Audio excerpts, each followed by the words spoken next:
Welcome back to One to Step, and in today's video I'll be showing you how to log into your Wealthscape account. Before getting started, if you are new to the channel, please do subscribe and turn on the notification bell icon to get notified every time we upload new videos. Now let's get started. First of all, open your Google Chrome or any web browser. Then on the search bar, type in Wealthscape login. Once you press enter, you'll see these kind of results. From this, click on the first link.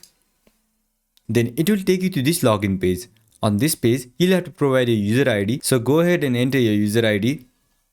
And after that, click on the next button.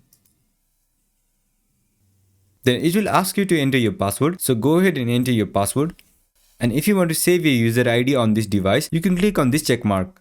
But this is not recommended to click if you're using a public or shared device because it will save your login credentials on this device. Once you have entered your correct credentials, go ahead and click on the sign in button. Once you click on it, you will be signed into your account. It's that easy. I hope this video was helpful, and if it was, don't forget to leave a like, comment and subscribe, and turn on the notification bell icon to get notified every time we upload new videos. And I'll see you on the next one.